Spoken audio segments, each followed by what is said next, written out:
여러분, 안녕하세요. 오늘 들려드릴 이야기의 제목은 결혼한 지 하루 만에 월급 통장을 달라던 시어머니. 3일째 되던 날 은행에 가셨다가 은행원의 한마디에 그 자리에서 얼어붙으셨습니다. 입니다. 결혼식의 소란스러움은 가라앉았지만 그 여운만은 신혼방 안에 희미하게 떠다니고 있었습니다. 저는 이서연, 일 처리에 있어 단호함과 효율성이 몸에 밴 CEO입니다. 그런 제가 지금은 막 결혼 생활에 발을 들인 한 여자로서의 낯선 감정에 푹 빠져 있었습니다. 저는 제 커리어와 가정생활 사이의 균형을 가져다 줄 거라 믿었던 남자 강민준과 결혼했습니다. 제 기억 속 어제 결혼식장에서 본 시어머니 최 여사님의 모습은 아직도 선명합니다. 최 여사님은 인자하고 품위 있는 외모의 소유자셨죠. 화려한 조명이 쏟아지는 무대 위에서 어머니는 제 손을 꼭 잡고 따뜻하고 다정한 목소리로 말씀하셨습니다. 우리 착한 며느리, 이제 아무 걱정 말고 일에만 전념하렴. 집안일은 이 어미가 다 알아서 할 테니 내가 우리 서연이를 이 세상에서 가장 행복한 신부로 만들어줄게. 저는 그 약속을 어머니의 눈빛에 담긴 진심을 믿었습니다. 완벽한 새 출발이 될 거라고 생각했죠. 저는 이 결혼을 위해 감정적으로나 재정적으로나 철저히 준비했습니다. CEO로서 저는 경제적 독립의 중요성을 잘 알고 있었습니다. 그래서 제 개인 자산은 누구도 알지 못하게끔 빈틈없이 정리해 두었죠. 결혼 전 제 명의로 구입한 강남의 오피스텔, 각종 투자 계좌, 그리고 CEO로서 받는 진짜 급여가 입금되는 주거래 통장까지 모든 것은 철저히 보호받으며 그 누구의 통제권 밖에도 있었습니다. 제가 시댁에 공개하기로 계획한 카드는 매달 생활비의 일부를 이체해두는 기본급 통장 하나뿐이었습니다. 월급 200만 원, 제 실제 자산을 숨기기 위해 의도적으로 조정한 금액이었죠. 이렇게 철저히 준비했지만 민준 씨 집안의 전통적인 규칙들에 대해서는 약간의 불안감을 느끼고 있었습니다. 민준 씨의 형님, 즉 형수님이 따로 만났을 때 해주셨던 경고가 떠올랐습니다. 서연 씨, 자기 돈은 자기가 꼭 쥐고 있어야 해요. 절대 누구 손에도 넘기지 마요. 저도 예전에 시어머니께 재정관리를 맡겼다가 크게 후회한 적이 있어요. 저는 그때 웃어넘겼습니다. 제 능력과 지위가 있는데 그런 상황에 빠질 리 없다고 생각했죠. 달콤했지만 어딘가 모르게 거리감이 느껴지는 신혼 첫날 밤이 지나갔습니다. 민준 씨는 좋은 사람이었지만 결단력이 부족하고 민감한 문제는 피하려는 경향이 있었습니다. 저는 결혼 후에 그가 더 성숙해져서 제 든든한 버팀목이 되어주길 바랐습니다. 결혼식 다음 날 아침, 저는 일찍 눈을 떴습니다. 민준 씨는 이미 침대를 떠났고 아래층에서 접시가 달그락거리는 소리가 들려왔습니다. 잠시나마 평화로운 기운이 방 안을 감쌌습니다.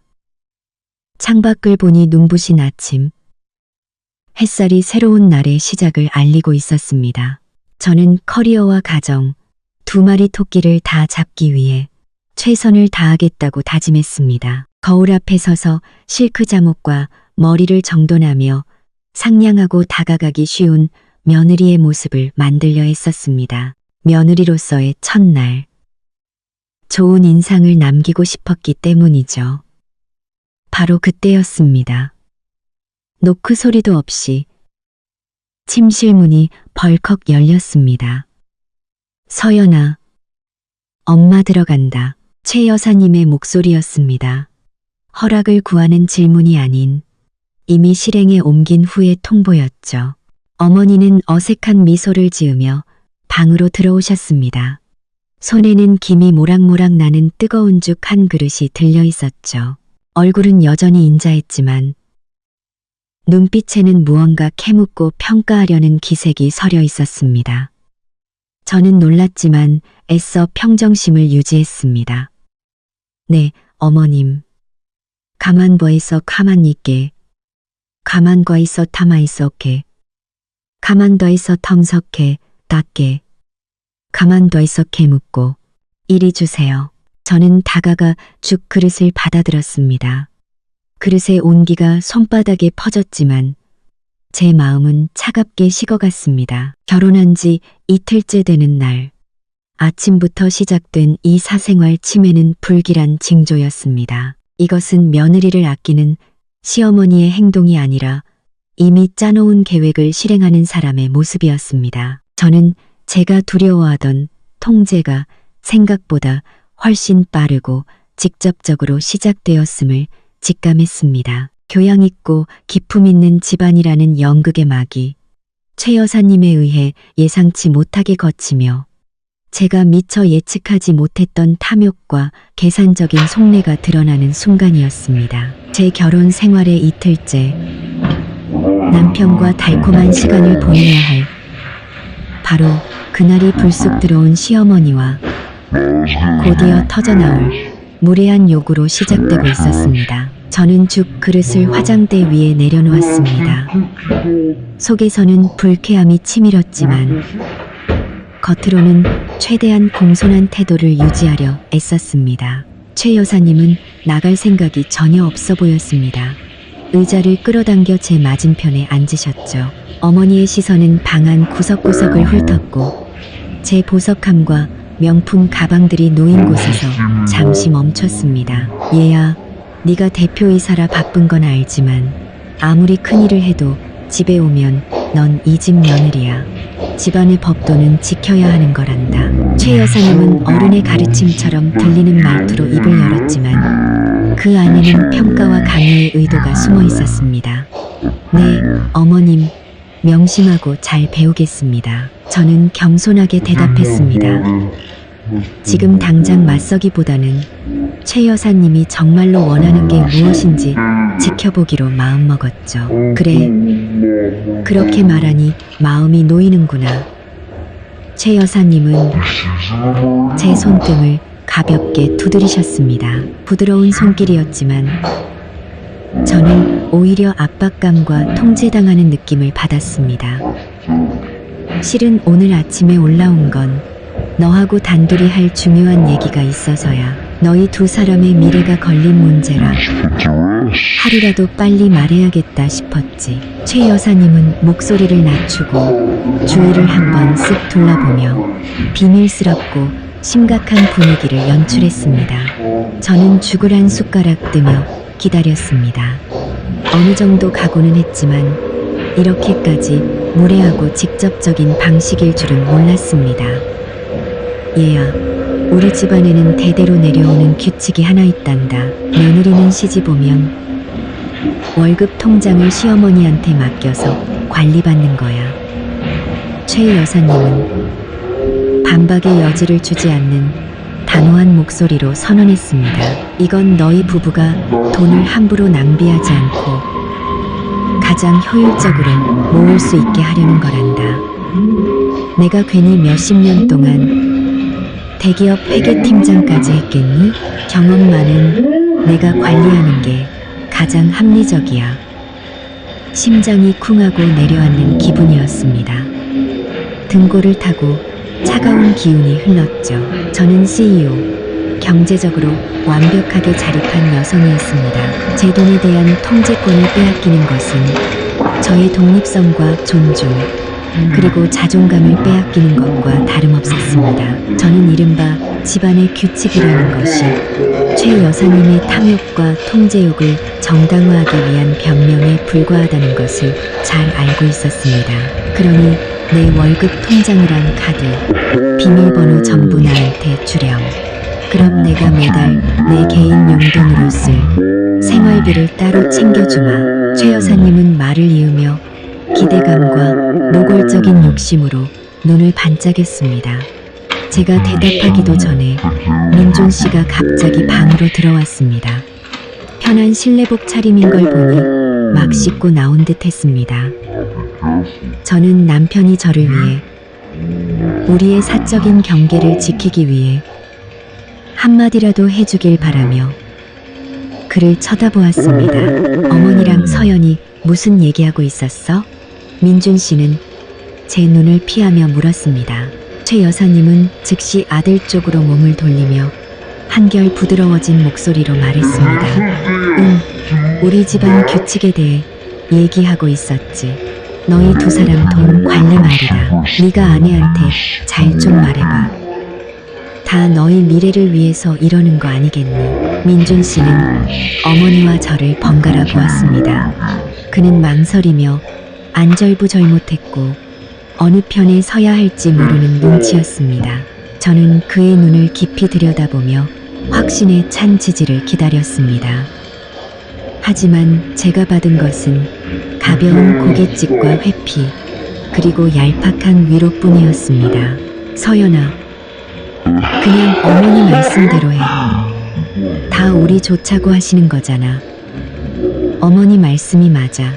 경험도 많으시니 우리가 더 빨리 돈 모아서 더 큰 집 사고 더 좋은 차도 살 수 있을 거야. 어머니가 우리한테 해가 될 일을 하시겠어? 민준 씨는 말끝을 흐렸습니다. 마치 스스로도 자신이 하는 말을 온전히 믿지 못하는 사람처럼요. 그 순간 남편에 대한 제 마지막 희망이 산산조각 났습니다. 남편은 제 자율성을 빼앗는 일에 어머니의 편에 서기로 선택한 것입니다. 그의 망설임은 어머니에 대한 존중이 아니라 아내에 대한 책임감 없는 비겁함이었습니다. 그는 저를 혼자 싸우게 내버려두고 이른바 집안의 규칙과 공동의 미래라는 명분 아래 제 개인의 권리가 희생되는 것을 용납했습니다. 저는 깊게 숨을 들이마시며 속에서 들끓는 모든 감정을 억눌렀습니다. 그리고 미리 준비해둔 시나리오대로 행동하기로 결심했습니다. 제가 쉽게 조종할 수 있는 어린 며느리가 아니라 CEO 이서연이라는 것을 똑똑히 보여주기로요. 네, 어머님과 민준 씨 뜻 잘 알겠습니다. 제 목소리는 놀라울 정도로 차분하고 흔들림이 없었습니다. 이게 우리 집 규칙이라면 따라야지요. 어머님 곤란하게 해드리고 싶지 않아요. 제가 너무나 순순히 동의하자 최 여사님과 민준 씨 모두 놀란 표정이었습니다. 최 여사님은 승리의 미소를 지었고 민준 씨는 안도의 한숨을 내쉬었죠. 그들은 제가 굴복했다고 생각했겠지만 이것은 제가 주도권을 쥐기로 결심한 체스게임의 시작에 불과하다는 것을 전혀 몰랐습니다. 저는 자리에서 일어나 핸드백으로 다가가 작은 가죽 지갑을 꺼냈습니다. 지갑을 열어 초록색 은행 카드 한 장을 꺼냈죠. 제가 건네주기로 마음먹었던 바로 그 기본급 통장 카드였습니다. 여기 있습니다. 어머님, 저는 최 여사님의 눈을 보지 않고 카드를 내밀었습니다. 이게 제 기본급 통장 카드예요. 매달 이 통장으로 200만 원씩 들어옵니다. 최 여사님은 탐욕을 숨기지 못하는 반짝이는 눈으로 서둘러 카드를 받아들었습니다. 그래, 그래야 우리 착한 며느리지. 최 여사님은 제 손을 토닥였습니다. 이래야 한 가족이지. 돈 문제는 투명해야 서로 믿고 큰일을 할 수 있는 거란다. 네, 비밀번호는 제 생일이에요. 3월 15일 필요하실 때 쓰세요. 저는 쌀쌀맞은 태도를 유지하며 조심스럽게 손을 뺐습니다. 월급 200만 원이라는 액수를 일부러 또렷하게 말했죠. 이것은 제 전략의 일부였습니다. 제 CEO라는 직책을 생각하면 이 금액은 최 여사님처럼 야심만만한 분에게는 분명 큰 실망을 안겨줄 것이기 때문이었습니다. 200만 원. 최 여사님은 중얼거렸습니다. 입가에 걸려있던 미소가 순식간에 굳어지더니 완전히 사라졌죠. 반짝이던 눈빛은 실망감으로 어두워졌습니다. 그녀는 제가 거짓말이라도 하는 건 아닌지 확인하려는 듯 카드를 뚫어져라 쳐다봤습니다. 그녀는 제가 거짓말이라도 하는 건 아닌지 확인하려는 듯 서연아, 너 외국계 기업 대표이사라며 근데 월급이 어떻게 200만 원밖에 안 되니? 최 여사님의 부드럽던 목소리는 의심과 약간의 경멸이 섞인 톤으로 변했습니다. 듣자 하니 너 같은 고위직은 한 달에 못해도 800, 900, 많게는 0만 원도 번다던데 어떻게 이렇게 적을 수가 있어? 그 목소리에 담긴 실망감은 며느리에 대한 안타까움이 아니었습니다.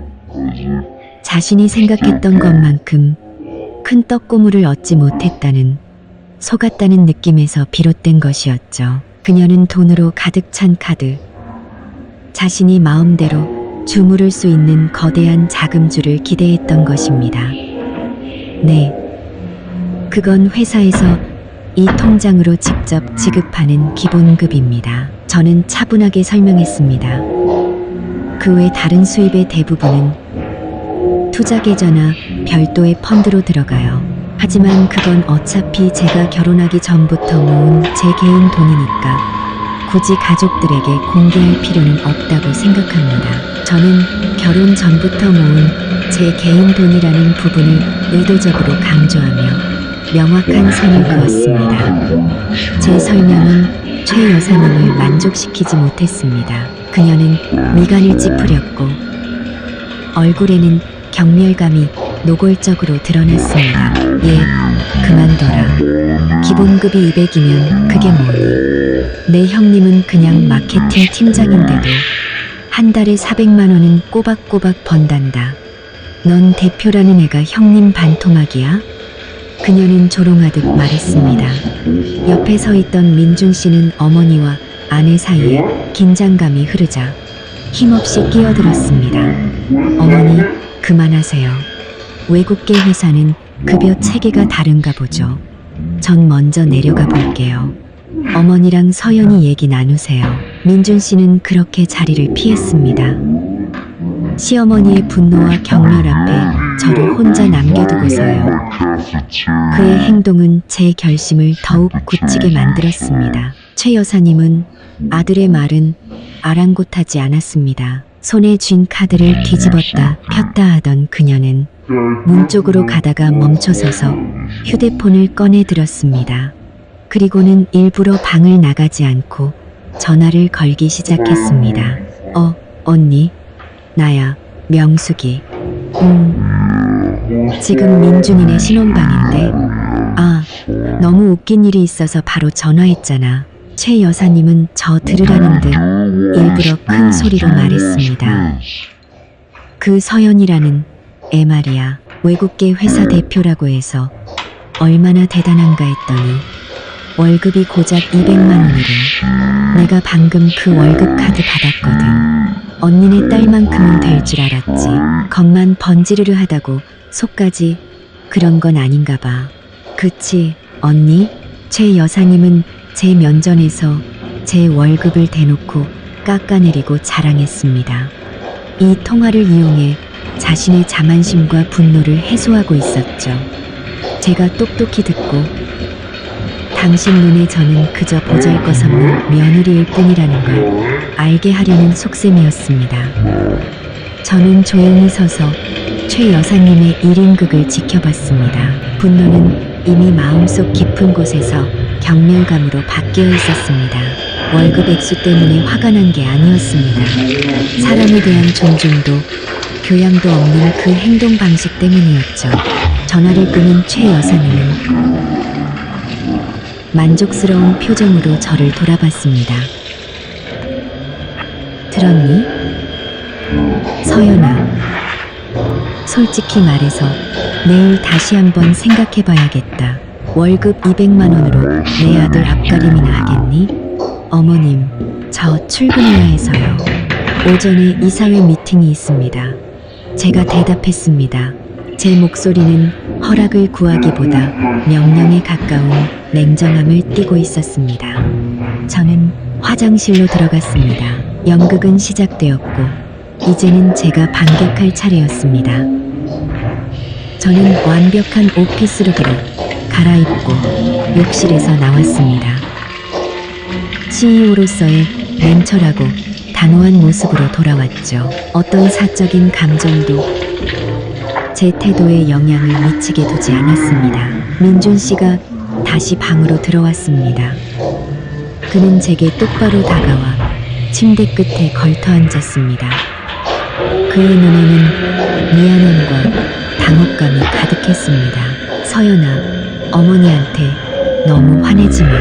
그는 마치 어린아이를 달래는 듯한 부드러운 목소리로 말했습니다. 어머니는 그냥 어른이시고 또 돈 관리에 익숙하셔서 그래. 다른 뜻은 없으실 거야. 다 우리를 위해서 그러시는 거지. 저는 그를 올려다봤습니다. 우리를 위해서요? 좀 더 자세히 말해줄래요, 민준 씨? 우리를 위해서. 당신 어머니가 제 경제적 자율권을 빼앗는 걸 내버려뒀나요? 우리를 위해서 제 면전에서 형님이랑 비교하며 저를 깎아내리는 전화를 하도록 내버려뒀고요. 저는 따지려는 게 아니었습니다. 그저 사실을 담담하게 나열했을 뿐이죠. 제가 선택한 이 남자가 과연 이 진실을 어떻게 마주할지 보고 싶었습니다. 민준 씨는 제 시선을 피하며 고개를 숙였습니다. 미안해. 어머니가 그렇게 하신 건 잘못된 거 알아. 하지만 알잖아. 어머니 고집센 거. 우리가 이제 막 결혼했으니 당신이 조금만 참아줘. 익숙해지면 괜찮을 거야. 익숙해지면 괜찮을 거다. 저는 그의 말을 되뇌었습니다. 제 목소리에는 깊은 조소가 담겨 있었죠. 제가 자존감을 잃는 것에 익숙해지길 바라나요? 부당하게 재산을 통제당하는 것에 익숙해지길 바라나요? 제 집안에서 모욕과 비난을 당하는 것에 익숙해지길 바라나요? 저는 자리에서 일어나 방구석에 놓여있던 캐리어를 끌어왔습니다. 더 이상 아무 말도 하지 않았지만 제 행동이 모든 것을 말해주고 있었습니다. 민준 씨, 그거 알아요? 이제 문제는 월급 통장 따위가 아니에요. 이 관계에 있어서의 존중과 공정함의 문제라고요. 당신은 단 한 번도 내 편에 서주지 않았어요. 당신 어머니의 부당한 강요 앞에서 단 한 번도 저를 지켜주지 않았다고요. 제 목소리는 크지 않았지만 한마디 한마디가 칼날처럼 날카로웠습니다. 서연아, 너무 일을 크게 만들지 마. 민준 씨는 황급히 일어나 제 손을 잡았습니다. 우리 엄마 나쁜 사람 아니야. 절대 돈 함부로 쓰실 분 아니라고. 걱정 마. 나중에 우리가 집 사고 차 사면 어머니가 다 돌려주실 거야. 저는 차갑게 손을 뿌리쳤습니다. 돌려주고 안 돌려주고의 문제가 아니에요. 존중의 문제라고요. 경제적으로 독립하고 사회적으로 성공한 여자는 시댁으로부터 최소한의 존중을 받을 자격이 있어요. 당신과 당신 어머니는 결혼 이틀 만에 그걸 앗아갔어요. 그리고 그건 저로서는 도저히 받아들일 수 없는 일이에요. 민준 씨는 더 이상 아무 말도 하지 못했습니다. 그는 그저 무력한 눈으로 저를 바라볼 뿐이었죠. 저는 서류 가방을 챙겼습니다. 안에는 업무 서류가 아닌 이혼에 대한 굳은 결심이 들어있었죠. 저 출근할게요. 저는 그를 쳐다보지도 않고 말했습니다. 곧장 아래층으로 내려가니 최 여사님이 거실에 앉아 제 은행 카드를 만지작거리고 있었습니다. 그녀는 저를 힐끗 쳐다봤지만 불쾌한 표정 그대로 아무 말도 하지 않았습니다. 저 역시 인사하지 않았습니다. 그대로 문을 향해 걸어나갔습니다. 저는 차를 몰아 회사로 향했습니다. 일터는 언제나 저에게 가장 안전하고 자신감 넘치는 공간이었습니다. 이곳에서 저는 통제당하는 어린 며느리가 아니라 모든 것을 결정하는 CEO 이서연이었으니까요. 오전 9시에 이사회를 시작했습니다. 2시간이 넘는 회의 내내 저는 온전히 업무에만 집중했습니다. 회의실의 그 누구도 제 결혼 생활이 파탄 직전에 놓여있다는 사실을 눈치채지 못했습니다. 정확히 오전 11시 회의가 막 끝났을 때 민준 씨 집의 유선 전화번호로 전화가 걸려왔습니다. 최 여사님이 행동을 개시했다는 신호였죠. 저는 벨이 3번 울리게 내버려둔 뒤 끊어버렸습니다. 그 여자와 통화하고 싶지 않았습니다. 저는 김비서에게 지시했습니다. 김비서, 지금부터 퇴근 시간까지 우리 집에서 오는 전화나 시어머니 휴대폰으로 오는 전화는 내가 회의 중이거나 손님과 함께 있다고 하고 연결하지 말아요. 바로 그때 제 휴대폰이 울렸습니다. 이번에는 민준 씨 번호였습니다. 저는 즉시 전화를 받았습니다. 그가 공경에 처했고 저를 필요로 하기 때문에 전화했다는 것을 알았기 때문이죠. 여보세요. 저는 단호하게 받았습니다. 수화기 너머 민준 씨의 목소리는 당황과 다급함으로 가득 차 있었습니다. 서연아, 어머니가 은행에서 큰일 났어. 당장 어머니한테 전화 좀 해봐. 어머니 지금 울고불고 난리야. 저는 속으로 차갑게 미소 지었습니다. 연극이 클라이맥스로 치닫고 있었죠. 은행에서 무슨 일이 있으신데요? 저는 무서울 정도로 침착한 목소리를 유지하며 물었습니다. 나도 잘 몰라. 어머니가 전화해서는 돈 찾아서 예금하려는데 문제가 생겼다고. 은행원이랑 얘기하다가 갑자기 소리 지르면서 우시더라고.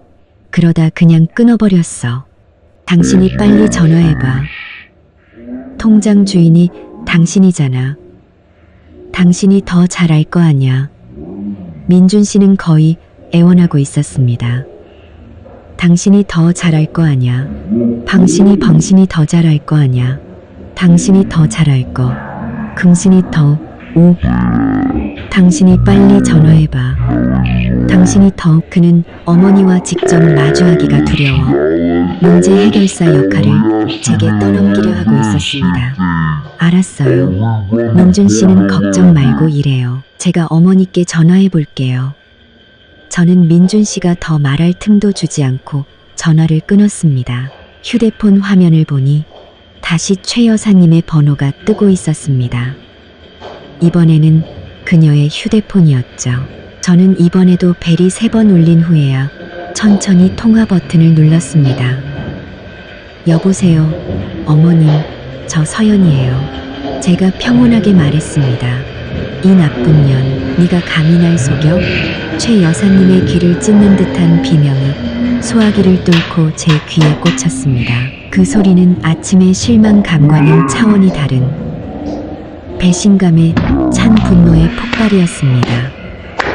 어머님, 무슨 말씀이신지 모르겠어요. 우선 진정하시고 천천히 말씀해 보세요. 저는 여전히 절대적인 평온함을 유지했습니다. 진정하게 생겼어? 내 월급이 200만 원이라며. 근데 내가 은행 와서 돈 찾아서 예금하려니까 은행 창구 직원이 카드에 현금은 80만 원밖에 없다는 거야. 나머지 120만 원은 어디 갔어? 네가 빼돌렸지. 최 여사님은 악을 썼습니다.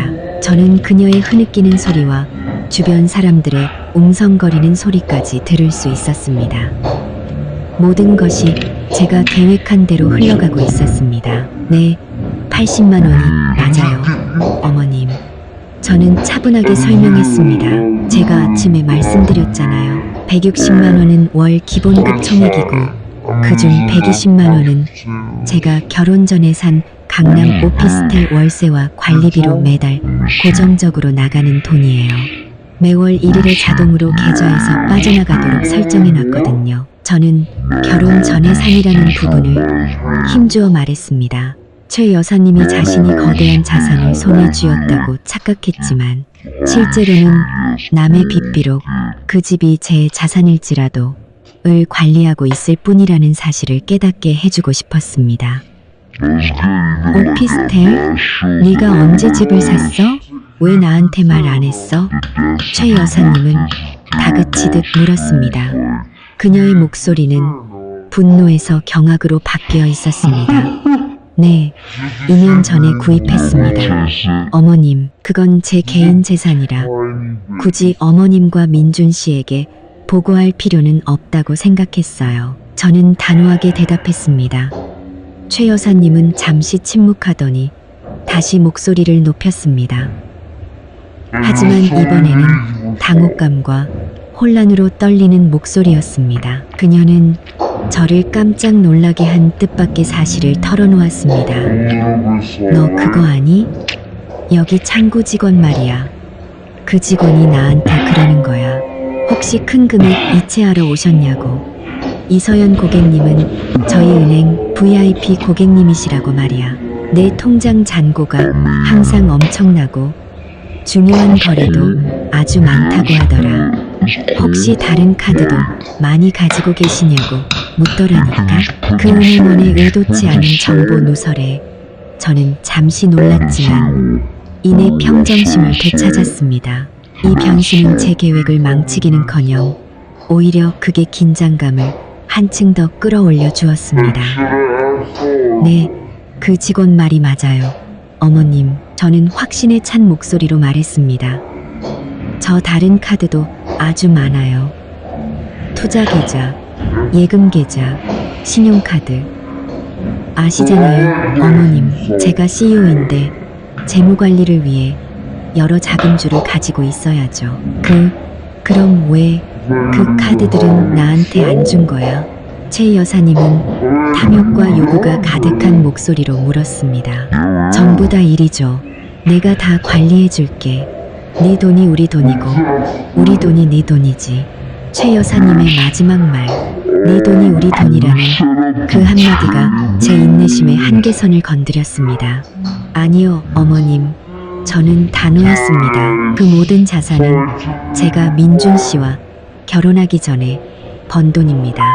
제 개인 재산이에요. 어머님이나 민준 씨를 포함한 그 누구에게도 제출하거나 공개할 의무가 없습니다. 제가 기본급 통장 카드를 드린 것만으로도 집안의 규칙을 존중해드린 큰 양보였습니다.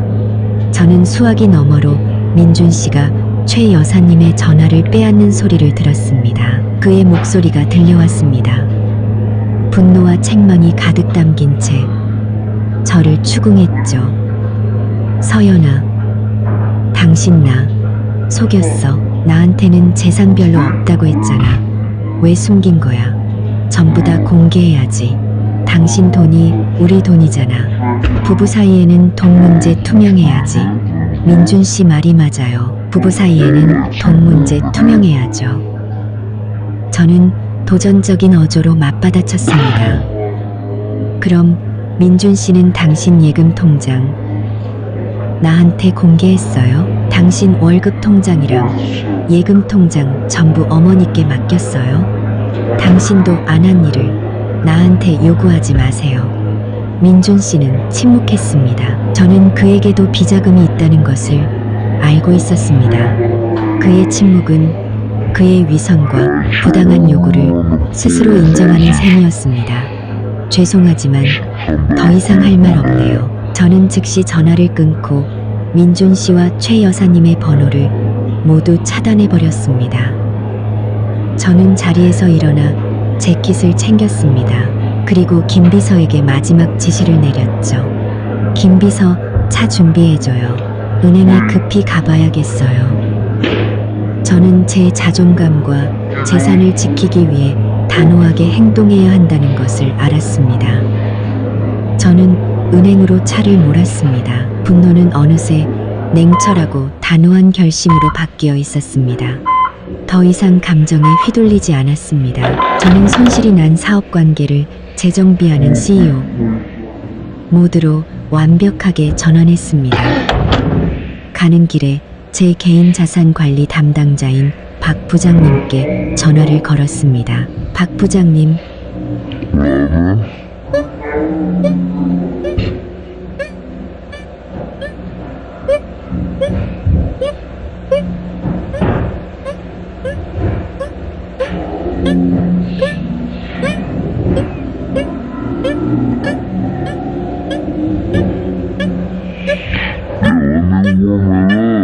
박 부장님, 박 부장님의 목소리는 언제나 침착하고 전문적이었습니다. 첫째, 제 총자산 모든 투자 및 예금 계좌, 그리고 실제 CEO 급여가 입금되는 계좌 정보는 절대적인 보안을 유지해 주십시오. 그 누구에게도, 심지어 제 가족에게도 절대 공개되어서는 안 됩니다. 오늘 오후에 저희 시어머니께서 은행에 방문하셨다가 한 직원의 실수로 제가 VIP 고객이라는 사실이 노출된 것 같습니다. 제가 명령하듯 말하자 박 부장님은 즉시 사과했습니다. 죄송합니다, 대표님. 직원이 부주의했던 것 같습니다. 즉시 긴급 회의를 소집하여 고객 정보 보안 규정을 재정비하겠습니다. 안심하십시오. 지금부터 대표님의 모든 정보는 VIP 고객실 최고 보안 등급으로 관리될 것입니다. 감사합니다. 그리고 두 번째, 제가 은행에 도착하면 즉시 새 ATM 카드와 완전히 새로운 계좌를 준비해 주십시오. 기존 카드에 남아있는 80만 원을 새 계좌로 옮긴 후 기존 카드는 즉시 해지하겠습니다. 제가 단호하게 말했습니다. 네, 바로 준비하겠습니다. 제 VIP 상담실로 바로 오시면 됩니다. 모든 절차를 가장 신속하게 처리해드리겠습니다. 저는 은행에 들어서자마자 VIP 상담실로 직행했습니다. 박 부장님은 이미 저를 기다리고 있었죠. 모든 절차는 신속하고 전문적이며 비밀리에 진행되었습니다. 저는 박 부장님께 낡은 급여 카드를 건넸습니다. 마지막 남은 80만 원을 새 계좌로 옮겨주세요. 그리고 이 카드는 해지하고 원래 계좌는 영구적으로 폐쇄해 주십시오. 10분도 채 되지 않아 저는 새 카드를 받고 기존 계좌 해지 통보를 받았습니다. 대표님, 카드 해지 절차가 모두 완료되었습니다. 이제 아무도 그 계좌에 접근할 수 없습니다. 박 부장님이 알려주었습니다. 저는 민준 씨 가족과의 모든 재정적 연결고리를 끊어버렸습니다. 닭분형 제 소유의 모든 것에 대한 통제권을 완벽하게 되찾은 것이죠. 저는 차에 올라 기사에게 민준 씨 집으로 가자고 했습니다. 그들의 며느리로서 그 집에 발을 들여놓는 것은 이번이 마지막이 될 것임을 알고 있었습니다. 더 이상 두려움이나 걱정은 없었습니다. 오직 돌이킬 수 없는 결정을 내린 사람의 단호함만이 느껴질 뿐이었습니다.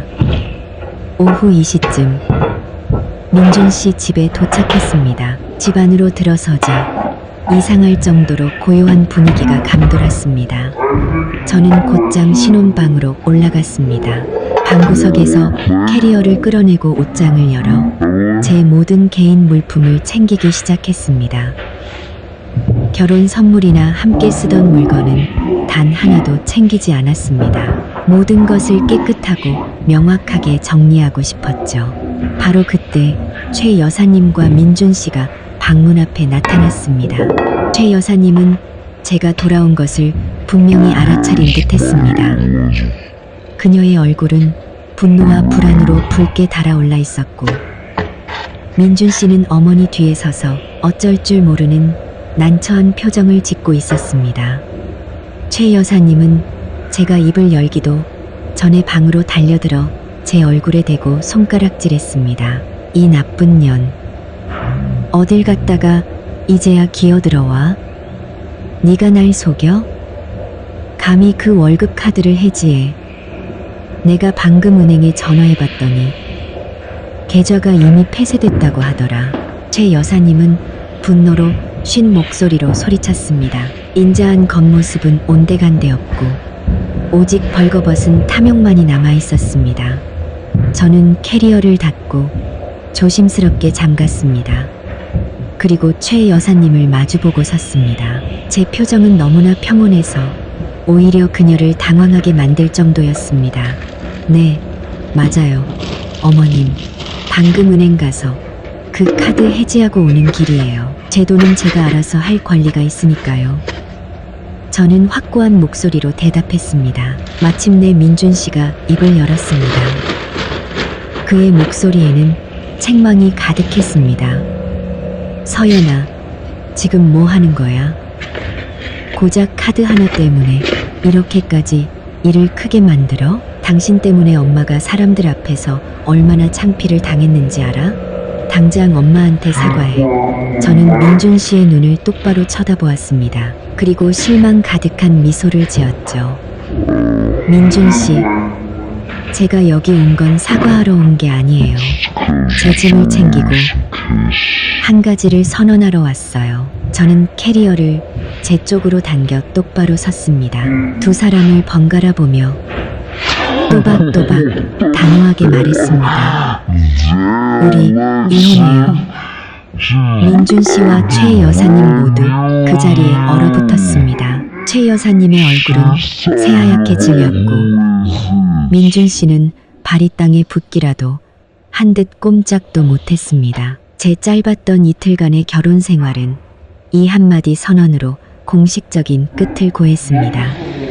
신혼방은 무서운 침묵에 잠겼습니다. 제 이혼 선언은 꿈에서 깨어나지 못하던 두 사람을 현실로 끌어냈습니다.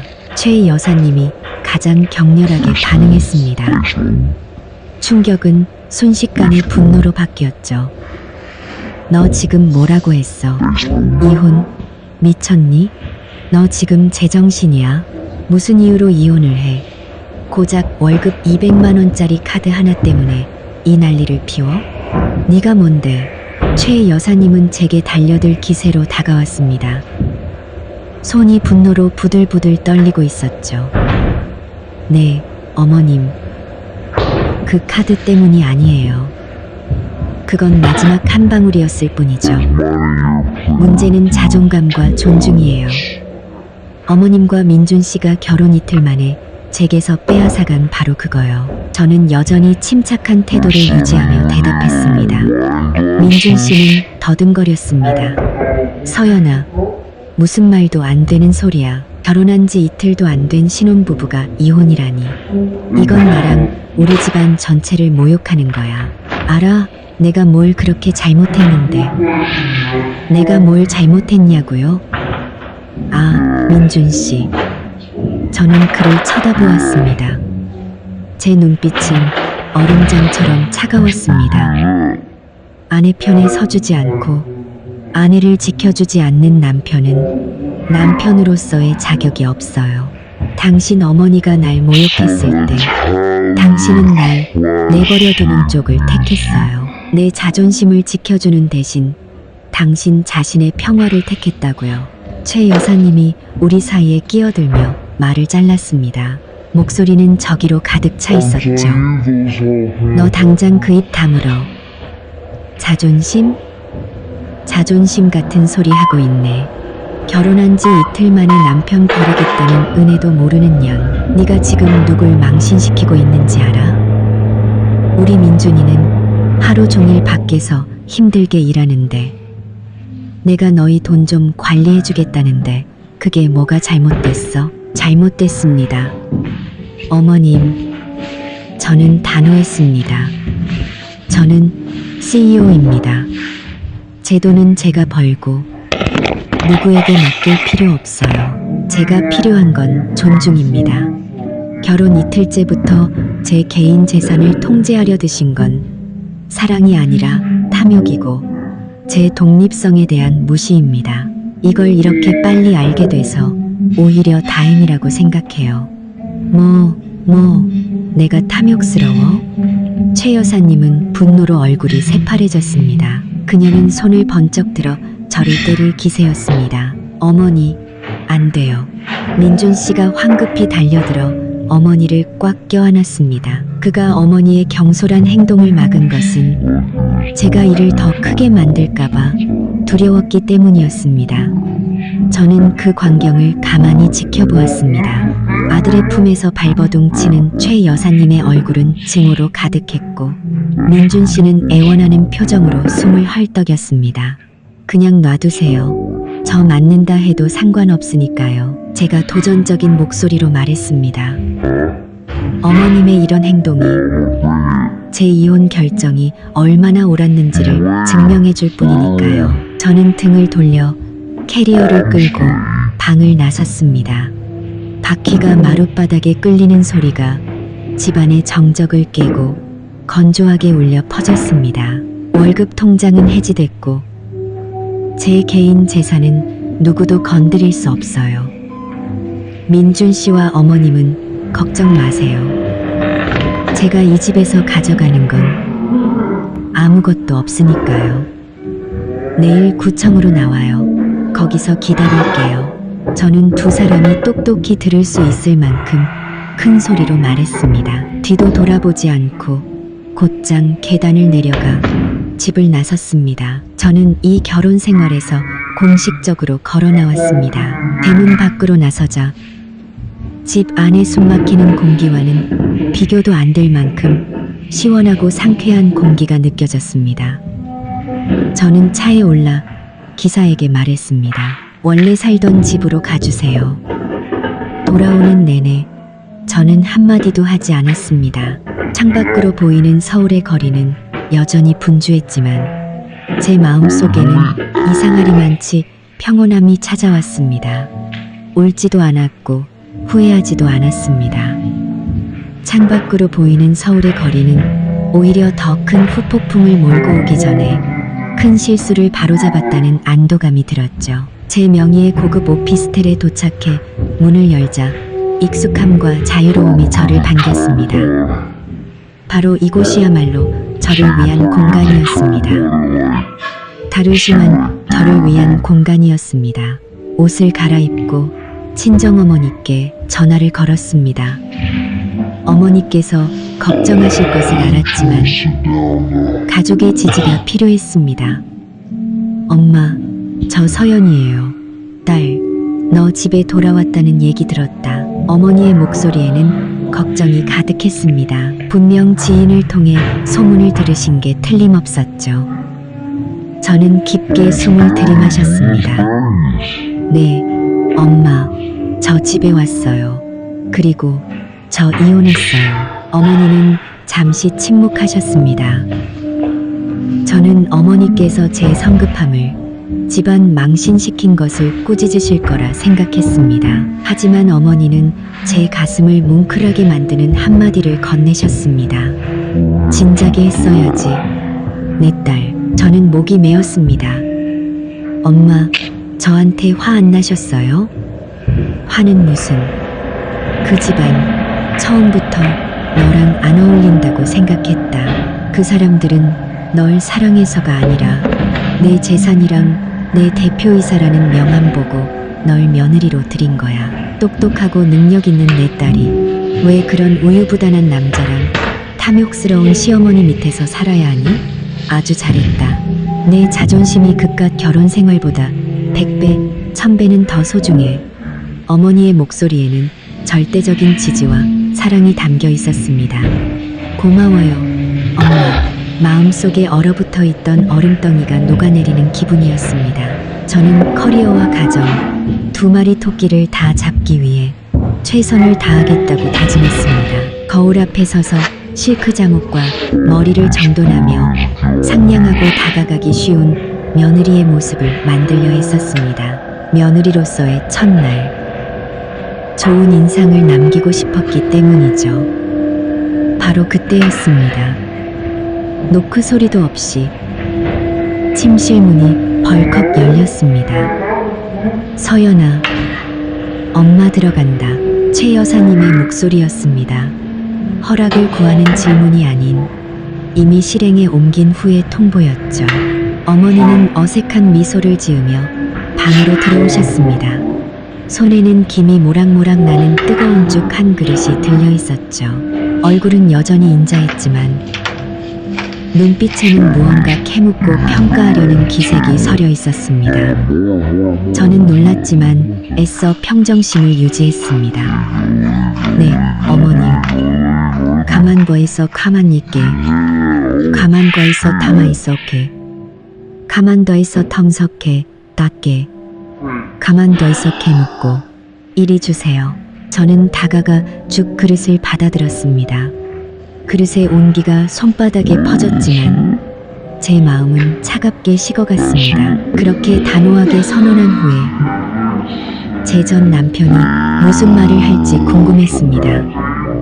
여보세요. 수화기 넘어 민준 씨의 목소리에는 당황이나 분노 대신 마치 업무적인 대화를 하는 듯한 냉정하고 서먹한 기운이 감돌았습니다. 서연아, 나야. 무슨 일이죠? 강민준 씨? 저 역시 딱딱하고 단호한 어조로 응수했습니다. 저기, 다시 돌아와 줄 수 없을까? 어머니가 지금 너무 화가 나셔서 그래. 내가 어머니랑 다시 얘기해 볼게. 우리 다시 시작할 수 있잖아. 응. 저는 비웃음을 터뜨렸습니다. 다시 시작하자고요? 어떻게 시작할 건데요? 앞으로 있을 또 다른 부당한 싸움에서 당신이 내 편에 서주기라도 할 건가요? 전 못 믿겠네요. 민준 씨, 매일같이 시댁과 전쟁하며 살고 싶지 않아요. 민준 씨는 침묵했습니다. 그러더니 그의 목소리가 바뀌었습니다. 낮고 간절한 톤으로요. 네가 화난 거 알아. 근데 서연아, 부탁할 게 하나 있어.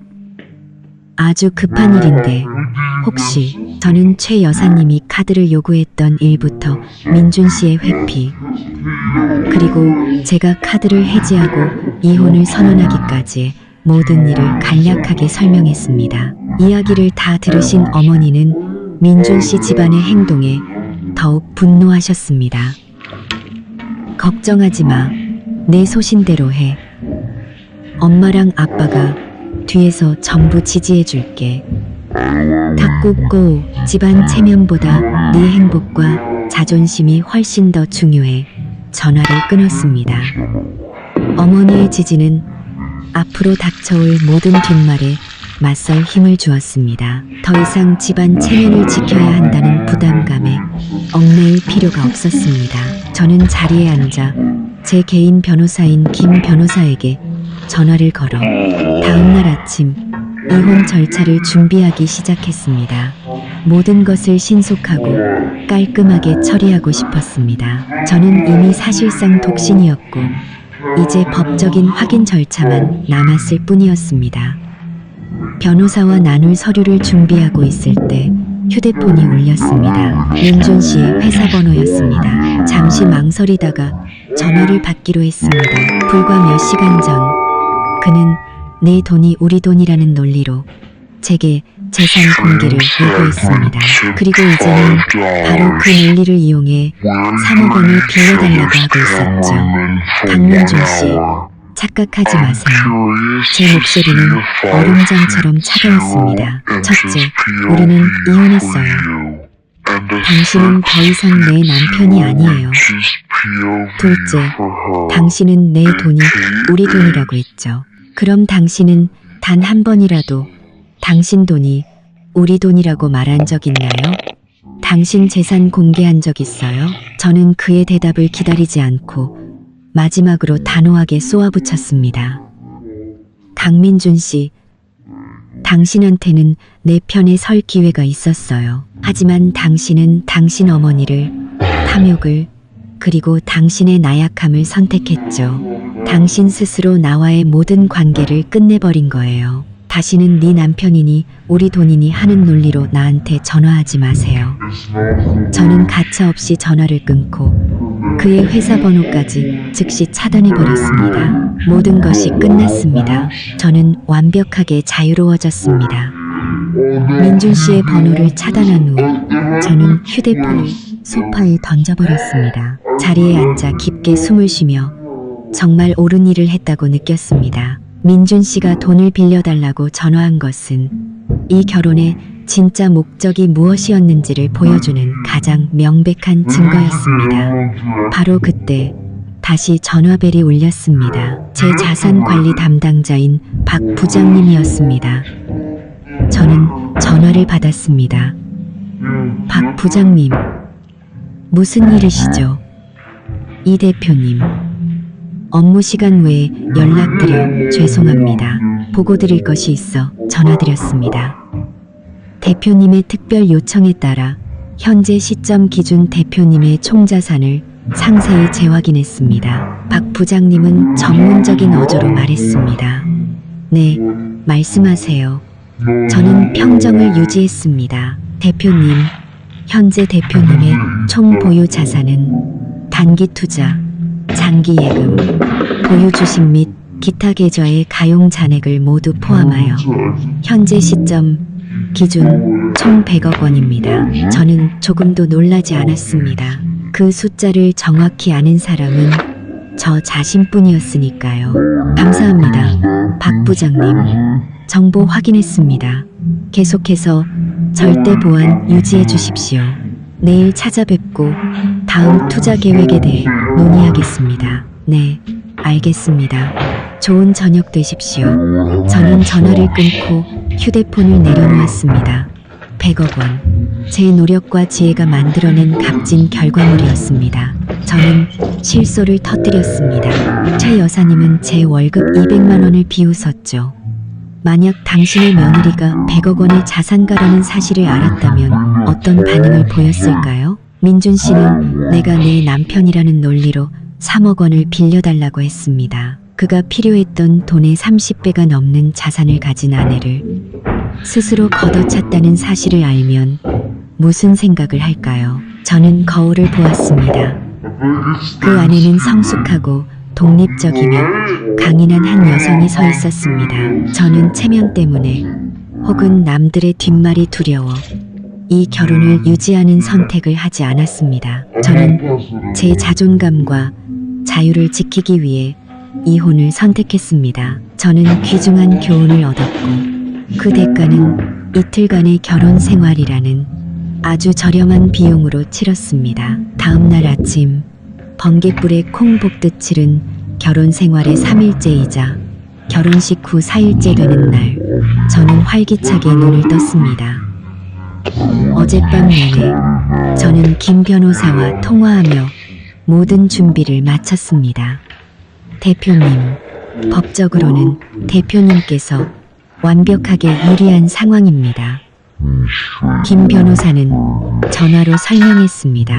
대표님의 자산은 모두 혼인 전에 형성되었고 증빙 서류도 명확합니다. 혼인 기간이 극도로 짧아 공동재산이라고 할 만한 것도 형성되지 않았고요.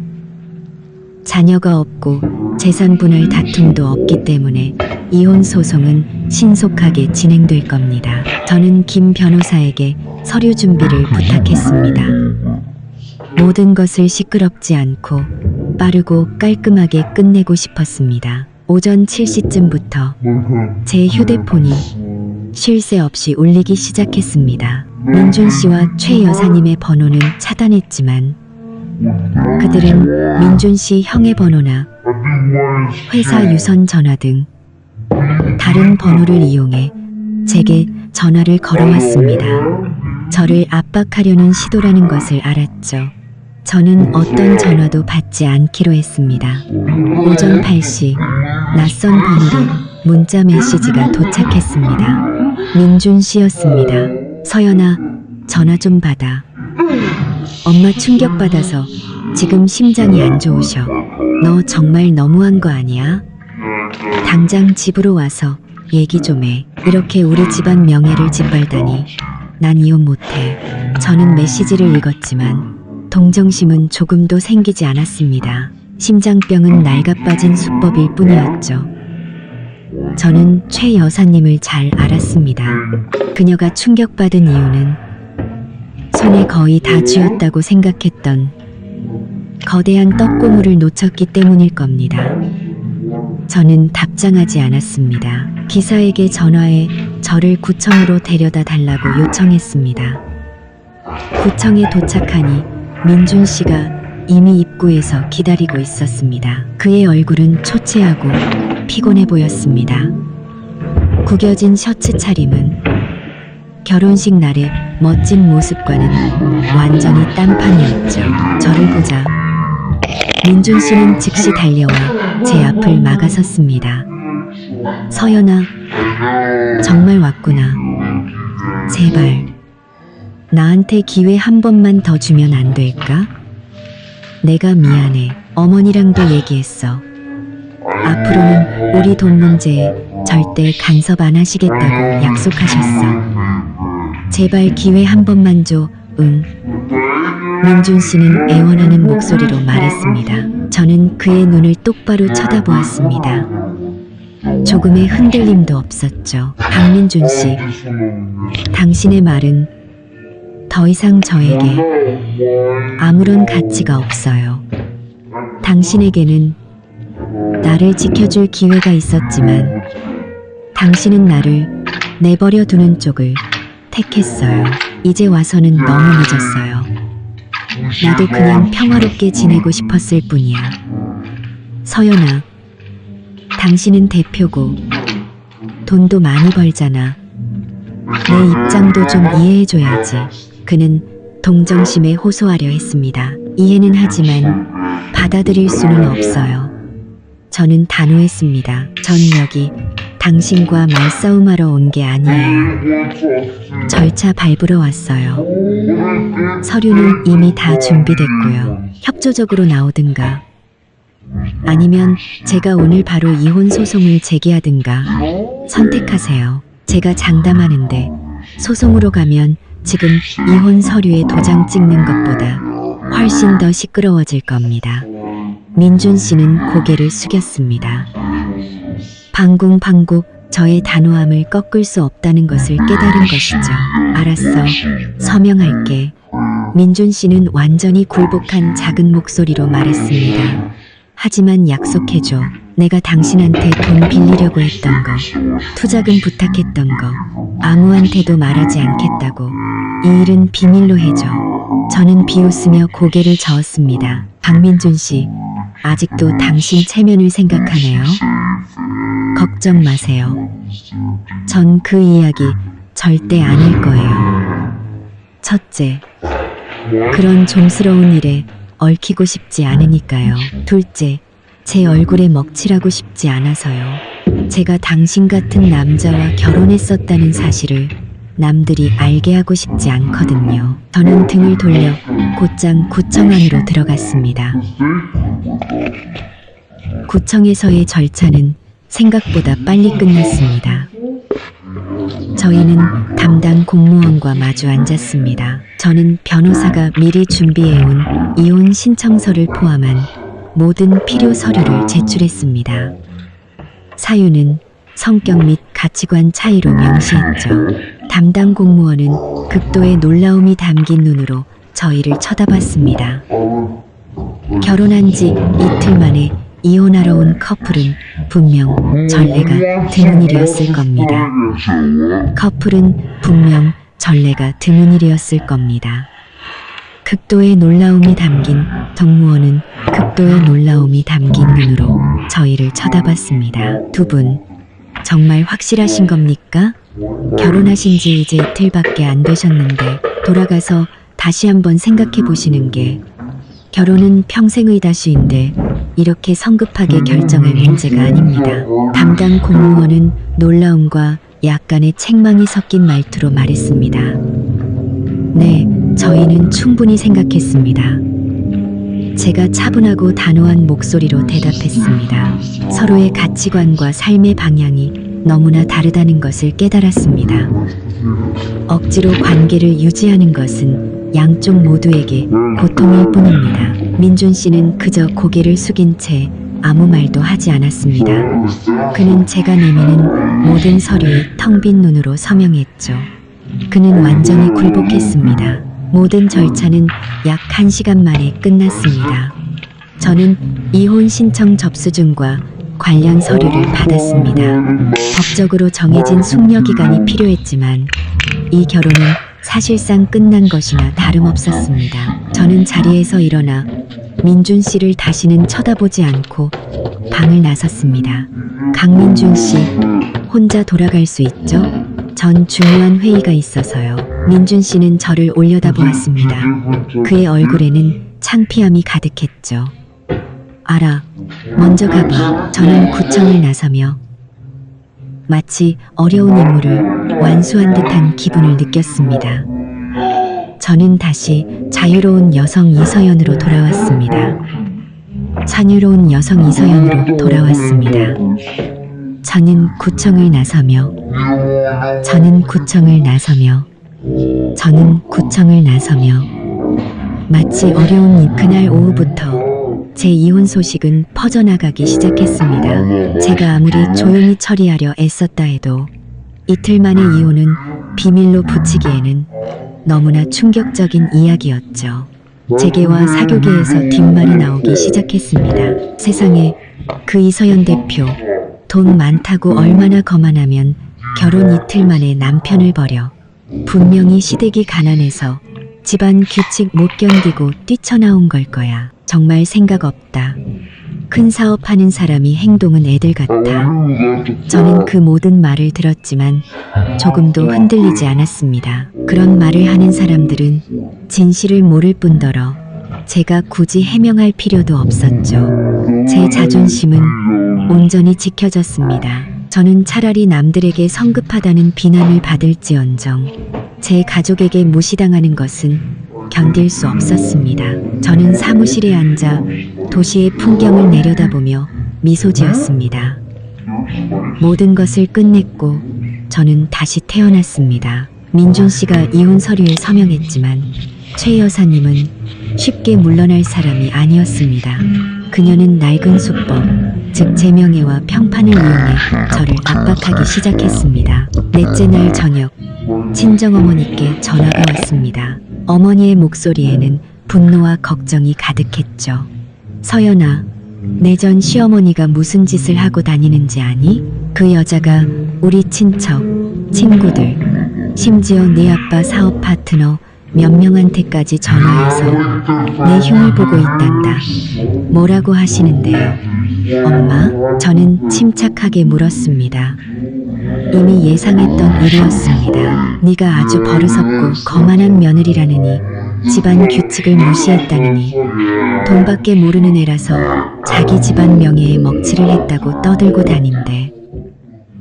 네가 재산을 속였고 엄청난 수입을 일부러 숨겼다고, 심지어 처음부터 작정하고 자기 아들 놀려주려고 결혼한 거라는 말까지 하고 다닌다더라.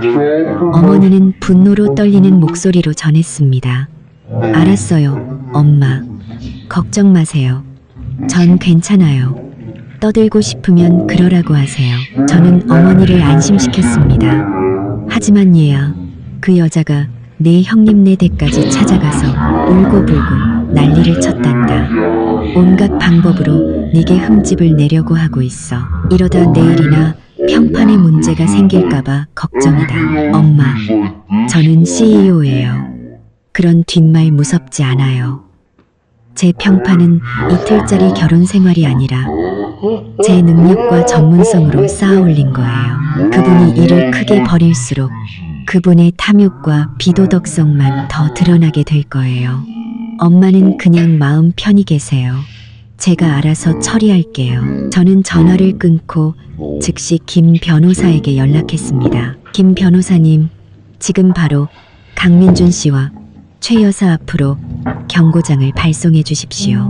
내용은 명확해야 합니다. 만약 계속해서 제 명예를 훼손하거나 제 자산에 대한 허위 사실을 유포할 경우 명예훼손 및 허위사실 유포죄로 즉시 고소할 것이라고요. 또한 이혼 사유의 진실, 즉 시어머니의 재산 통제권 요구와 이혼 후 강민준 씨의 3억 원 대출 요구 사실까지 전부 공개할 거라고 하세요. 가장 강력한 법적 언어로 경고해 주십시오. 네, 알겠습니다.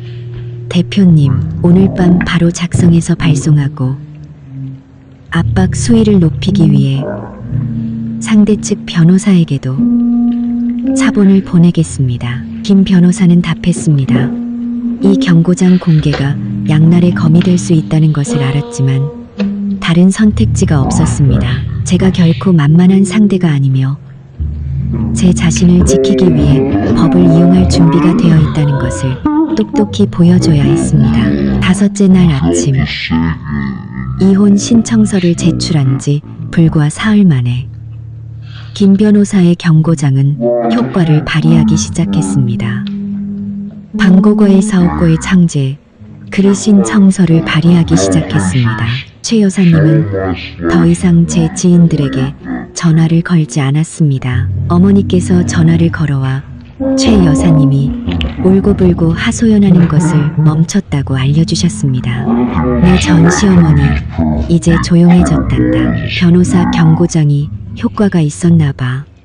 제가 말씀드렸잖아요.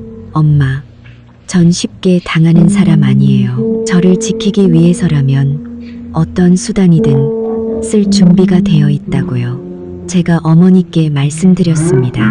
하지만 압박은 거기서 그치지 않았습니다. 그 대가로 저는 100억 원의 자산을, 그리고 무엇보다 중요한 제 자존심을 지켜냈습니다. 저는 제 인생의 중요한 결론 하나를 얻었습니다. 짧은 인생에서 체면 때문에 자존심을 잃어서는 안 된다. 체면은 거칠애일 뿐, 자존심이야말로 독립적인 여성의 핵심 가치다. 그 번개 같은 결혼은 제가 제 자신의 진정한 가치를 깨닫고 불합리한 규칙이나 타인의 탐욕에 얽매이지 않는 온전한 삶을 살게 해준 발판이었습니다. 저는 김 변호사에게 전화해 해외의 새로운 부동산을 매입하는 것에 대해 논의했습니다. CEO 이서연의 삶은 그 어느 때보다 강하고 눈부시게 계속되고 있었습니다. 이혼 후 제 삶은 그 어느 때보다 평온하고 자유로워졌습니다. 시댁의 부당한 요구에 균형을 맞추려 애쓸 필요도, 나약한 남편을 마주할 필요도 없었죠. 저는 제 인생의 통제권을 완벽하게 쥐고 있었습니다. 저는 친정어머니와 꾸준히 연락하며 가족의 절대적인 지지를 받았습니다. 어머니는 늘 제게 상기시켜 주셨죠. 직접적인 언급은 없지만 메시지는 명백합니다. 이것은 변호사님이 보내신 경고장 내용을 심각하게 위반하는 행위입니다. 알겠습니다. 대표님, 마지막 통첩을 보내겠습니다. 저는 전화를 끊고 암호화된 메시지 앱을 통해 민준 씨에게 메시지를 보냈습니다.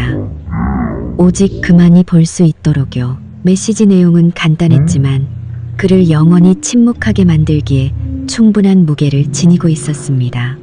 강민준 씨, 김 변호사의 경고장은 장난이 아닙니다. 당신은 그 게시물을 올림으로써 경고를 위반했습니다.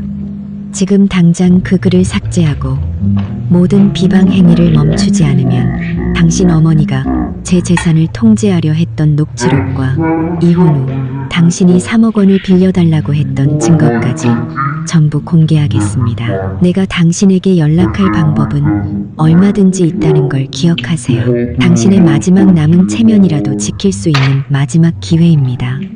10분도 채 지나지 않아 저는 소셜미디어를 확인했습니다. 민준 씨의 게시물은 사라져 있었습니다. 그는 더 이상 우리의 결혼에 대해 어떤 글도 올리지 않았습니다. 저는 미소 지었습니다. 이 체스 게임에서 제가 이겼습니다. 제가 돈이 더 많아서가 아니었습니다. 타협을 거부하는 자존감과 단호함이 있었기 때문입니다. 법적 압박과 진실의 무게 앞에 민준 씨와 최 여사님이 완전히 침묵한 후 제 삶은 다시 평온한 궤도로 돌아왔습니다. 전 시댁으로부터의 그 어떤 방해도 없었죠. 법적 압박과 진실의 무게 앞, 저는 온전히 회사 일에만 집중했습니다. 몇 주 후 제 이혼 절차는 공식적으로 마무리되었습니다. 저와 민준 씨는 더 이상 만날 필요가 없었죠. 김 변호사가 저를 대신해 모든 서류 절차를 완료했습니다. 저는 법적으로도 완벽한 싱글이 되었습니다. 재계와 사교계의 뒷말은 많았지만 저는 어떤 부정적인 영향도 받지 않았습니다. 오히려 저의 단호함이 사업 파트너들의 눈에는 강하고 결단력 있는 리더의 이미지로 비쳤습니다. 그들은 제가 타협하지 않는 사람이라는 것을 깨달았고 그것은 CEO에게 높이 평가되는 자질 중 하나였죠. 한 이사회에서 한 임원이 제게 이혼 소문에 대해 조심스럽게 물었습니다. 이 대표님, 최근 대표님의 사생활에 대한 좋지 않은 소문이 들려옵니다. 대표님의 심리나 리더십에 영향은 없으신지요? 저는 미소 지었습니다. 눈빛은 날카로웠지만 자신감으로 가득 차 있었죠. 제 개인적인 문제는 신속하고 단호하게 해결되었습니다. 가치 없는 일에 제 업무가 영향받도록 두지 않습니다. 제가 잘못된 관계를 단 이틀 만에 끝낼 수 있었다는 사실이야말로 제가 얼마나 민첩하고 망설임이 없으며 넘지 말아야 할 선을 분명히 아는 사람인지를 보여주는 가장 명확한 증거일 겁니다. 이러한 자질은 지금처럼 치열한 비즈니스 환경에서 CEO에게 반드시 필요한 덕목이라고 생각합니다. 그 설명 이후 그 누구도 감히 추가 질문을 하지 못했습니다. 제 평판은 훼손되기는커녕 자신의 권리와 자존심을 지킬 줄 아는 강철의 CEO라는 더욱 긍정적인 방향으로 재정립되었습니다. 저는 새로운 투자 프로젝트를 강력하게 추진하기 시작했습니다. 개인적인 실망감을 커리어의 동력으로 삼아 쉴 새 없이 일했습니다. 저는 커리어와 경제적 독립이야말로 한 여성을 위한 가장 튼튼한 기반이라는 것을 증명해 보였습니다. 저는 시어머니가 던졌던 질문에 대한 답을 찾았습니다. 월급 200만 원이 뭐니? 그것은 통제를 상징하는 숫자였을 뿐 100억 원이야말로 저의 진짜 가치였습니다. 몇 달이 흘렀고 저는 민준 씨와 그의 가족을 거의 생각하지 않게 되었습니다. 제 인생에서 그 결혼의 흔적을 완전히 지워버렸죠. 어느 날 저녁 사무실에 앉아 다음 분기 투자 계획을 검토하고 있을 때 박 부장님에게서 전화가 왔습니다. 이 대표님, 축하드릴 일이 있어 전화드렸습니다. 대표님 회사가 대형 계약을 성사시켰더군요. 저희가 함께 세웠던 투자 계획대로 순조롭게 진행되고 있습니다. 감사합니다. 부장님, 저도 우리의 전략을 믿고 있었습니다. 박 부장님은 잠시 망설이다가 말했습니다. 아, 그런데 제가 들은 소식이 하나 있습니다. 강민준 씨 회사가 아주 큰 어려움을 겪고 있는 것 같습니다. 거액의 부채를 상환하지 못할 위기에 처했다고 하더군요. 빚을 갚기 위해 회사를 매각할 방법을 찾고 있다고 합니다. 저는 그저 고개를 끄덕였습니다. 놀랍지 않았죠. 그는 결단력 없이 남에게 의존하기만 하는 사람이었으니까요. 그런 사람은 오래 사업을 할 수 없습니다. 이 대표님, 그때 그에게 3억 원을 빌려주지 않으신 것은 정말 현명한 판단이셨습니다. 만약 그랬다면 그 돈도 아마 허공으로 사라졌을 겁니다. 박 부장님은 한숨을 쉬었습니다. 그가 제게 대표님의 자산 관리 담당자라는 것을 알고 접근해서 혹시 대표님께서 다시 돈을 빌려줄 가능성이 있는지 물어보더군요. 저는 단칼에 거절하고 대표님의 정보 보안 약속을 다시 한번 상기시켜 주었습니다. 감사합니다, 부장님. 잘하셨습니다. 제가 대답했습니다. 박 부장님은 경고의 어조로 말을 이었습니다. 대표님, 제 생각엔 조심하시는 게 좋을 것 같습니다. 그의 가족, 특히 어머니가 막다른 길에 몰리면 다시 대표님을 괴롭히려 들지도 모릅니다. 다른 수법을 쓸 수도 있고요. 저는 준비되어 있습니다. 부장님, 저에게는 변호사가 있고 단호함이 있습니다. 그들이 제 삶에 끼어들 어떤 기회도 주지 않을 겁니다. 저는 전화를 끊고 창밖을 내다보았습니다. 민준 씨 회사의 몰락은 탐욕과 나약함이 불러온 필연적인 결과였습니다. 그는 스스로의 힘으로 사업을 일구는 대신 아내의 돈에 의지하는 길을 택했고 이제 그 대가를 치르고 있는 것이죠. 저는 그가 돈을 빌려달라고 애원했던 것을 다시 떠올렸습니다. 만약 제가 그 부탁을 들어주었다면 돈뿐만 아니라 제 자신에 대한 존중까지 잃었을 겁니다. 박 부장님의 예상대로 얼마 지나지 않아 저는 다시 민준 씨 가족의 방해를 받게 되었습니다. 하지만 이번에는 예상치 못한 경로를 통해서였죠. 어느 날 오후 제가 집에 있을 때 친정어머니께 전화가 왔습니다. 서연아, 내 전 시어머니가 우리 집에 찾아왔다. 어머니의 목소리에는 불쾌함이 가득했습니다. 과일 바구니를 들고 와서는 너한테 사과하러 왔다고 하더구나. 자기가 월급 통장을 관리하겠다고 했던 게 잘못이었다고. 지금 민준이 회사가 어려우니 네가 다시 돌아와서 민준이를 좀 도와주면 안 되겠냐고 하더라. 저는 깊게 숨을 들이마셨습니다. 그래서 뭐라고 하셨는데요? 아무리 그래도 너희 둘은 부부의 연이 있었고 돈도 중요하지만 정이 아직 남지 않았냐고 하더구나. 네가 다시 생각해서 민준이한테 돌아와 주길 바란다고. 앞으로는 너희 돈 문제에 절대 간섭 안 하겠다고 약속까지 하더라. 우리랑 다시 사돈 맺고 싶다고도 하고. 어머니는 비꼬는 투로 말했습니다. 엄마는 그 여자한테 뭐라고 하셨어요? 나는 딱 한마디 했지. 사부인. 저는 제 딸을 남에게 의존해서 살라고 가르친 적도 없고 자기를 존중할 줄 모르는 남자 곁에서 살라고 가르친 적도 없습니다.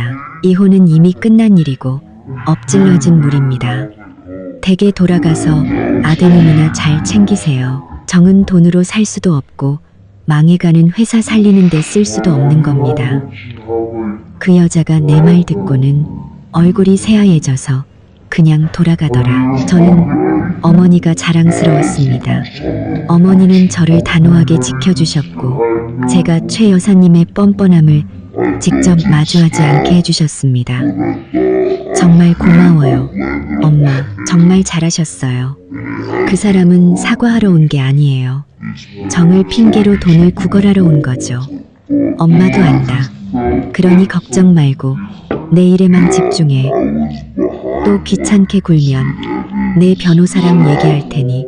최 여사님의 재결합 제안은 뉘우침이 아니었습니다. 제 자존심에 대한 모욕이었죠. 그녀는 아들의 회사를 구하기 위해 자신의 체면까지 기꺼이 희생할 준비가 되어 있었던 것입니다. 최 여사님의 실패한 구걸 이후 모든 것이 공식적으로 가라앉았습니다. 저는 더 이상 민준 씨 가족으로부터 어떤 방해도 받지 않았습니다. 그들은 제가 이용당하거나 강요당할 여자가 아니라는 것을 깨달았던 것이죠. 저는 제 커리어에 온전히 집중했습니다. 회사는 날로 성장했고 재계에서 제 입지는 더욱 굳건해졌습니다. 저는 지성, 단호함, 그리고 원칙이 비즈니스뿐만 아니라 개인의 삶에서도 성공의 열쇠라는 것을 증명했습니다. 이혼 1년 후 저는 제 아파트에 앉아 낡은 노트를 다시 펼쳐보았습니다. 거기에는 이혼을 결심한 직후 제가 적어둔 글이 있었습니다. 자존감과 독립을 잃느니 차라리 성급한 이혼으로 체면을 구기는 편이 낫다. 저는 미소 지었습니다. 저는 옳은 선택을 했습니다. 값비싼 교훈을 얻었지만 그 대가는 고작 이틀간의 결혼 생활과 몇몇 무의미한 뒷말뿐. 아주 저렴했습니다. 박 부장님의 예상대로 얼마 지나지 않아 저는 다시 민준 씨 가족의 방해를 받게 되었습니다. 하지만 이번에는 예상치 못한 경로를 통해서였죠. 어느 날 오후 제가 집에 있을 때 친정어머니께 전화가 왔습니다. 서연아, 내 전 시어머니가 우리 집에 찾아왔다. 어머니의 목소리에는 불쾌함이 가득했습니다. 과일 바구니를 들고 와서는 너한테 사과하러 왔다고 하더구나. 자기가 월급 통장을 관리하겠다고 했던 게 잘못이었다고. 지금 민준이 회사가 어려우니 네가 다시 돌아와서 민준이를 좀 도와주면 안 되겠냐고 하더라. 저는 깊게 숨을 들이마셨습니다. 그래서 뭐라고 하셨는데요? 아무리 그래도 너희 둘은 부부의 연이 있었고 돈도 중요하지만 정이 아직 남지 않았냐고 하더구나. 네가 다시 생각해서 민준이한테 돌아와 주길 바란다고. 앞으로는 너희 돈 문제에 절대 간섭 안 하겠다고 약속까지 하더라. 우리랑 다시 사돈 맺고 싶다고도 하고. 어머니는 비꼬는 투로 말했습니다. 너는 너답게 독립적이고 단호하게 살면 돼. 그 누구의 기준에 맞춰 살 필요 없어. 가끔 민준 씨에 대한 소식을 건너듣기도 했습니다. 그의 회사는 완전히 무너졌고 빚을 갚기 위해 헐값에 팔려나갔다고 합니다. 그는 빚더미에 앉게 되었고 최 여사님 역시 아들을 돕기 위해 개인 재산의 일부를 팔아야 했다고 들었습니다. 저는 통쾌함을 느끼기보다는 진심과 노력 대신 돈과 의존을 택한 사람의 필연적인 결과라고 생각했습니다. 저는 진정한 부는 제가 가진 돈의 액수에 있지 않다는 것을 깨달았습니다. 100억 원이라는 인상적인 숫자보다 스스로 결정하고 존중받을 권리, 즉 자유에 있다는 것을요.